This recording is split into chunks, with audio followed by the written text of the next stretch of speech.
ഉപ്പയും ഉമ്മയും ജീവിച്ചിരിപ്പില്ലെങ്കിൽ 3 കാര്യങ്ങൾ. 1, ജീവിച്ചിരിപ്പുള്ള ഒരാൾ ഉണ്ടെങ്കിൽ, എന്ന് പറഞ്ഞാൽ ഉമ്മയാണ് മരിച്ചത് അല്ലെങ്കിൽ ഉപ്പയാണ് മരിച്ചത്, ഒരാളുണ്ട്, അവരെ കൂടുതൽ കൂടുതൽ സന്തോഷിപ്പിക്കുന്ന പ്രവർത്തനങ്ങൾ നമ്മൾ ചെയ്തുകൊണ്ടിരിക്കുക. എന്നാൽ മരിച്ചുപോയ ആളെ കൂടി അതൊരു സന്തോഷിപ്പിക്കലാവും. ഇവരെ കൂടുതൽ സന്തോഷിപ്പിച്ചാൽ അതുകൂടി മേക്കപ്പ് ചെയ്തു പോകും എന്ന് ചുരുക്കം. ഒന്നതാണ്. ഉമ്മയേ ഉള്ളൂ, നല്ലോണം സന്തോഷിപ്പിക്കുക. ഉപ്പാനെ കൂടുതൽ സന്തോഷിപ്പിക്കാനൊന്നും കഴിഞ്ഞിട്ടില്ല, ഉപ്പ പെട്ടെന്ന് മരിച്ചുപോയി, അല്ലെങ്കിൽ ഉപ്പ മാത്രമേ ഉള്ളൂ, ഉമ്മ പോയി, അപ്പോൾ ഉപ്പാന്റെ കൂടെ തന്നെ പരമാവധി സമയത്തുണ്ടാവുക.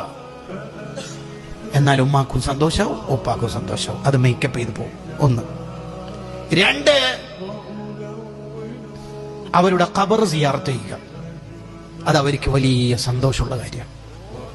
മക്കൾ അവരുടെ ഖബർ സിയാറത്ത് ചെയ്യുമ്പോൾ ബാക്കി ഖബറാളികളോട് ഈ ഉപ്പയും ഉമ്മയും അഭിമാനപൂർവ്വം പറയത്രേ, അവരും ഓരോരുത്തർ അസ്സലാമു അലൈക്കും ദാറ ഖൗമിയൽ മുഅ്മിനീൻ എന്ന് സലാം പറയുമ്പോൾ നിങ്ങൾ എല്ലാവരും പൊറുക്കിയെടുക്കാൻ പോകുന്നില്ലേ?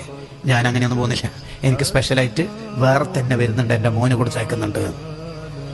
നമ്മളാകുന്ന മക്കൾ ഉപ്പാക്കും ഉമ്മാക്കും അഭിമാനിക്കാൻ പറ്റുന്ന മക്കളാവണം. 2.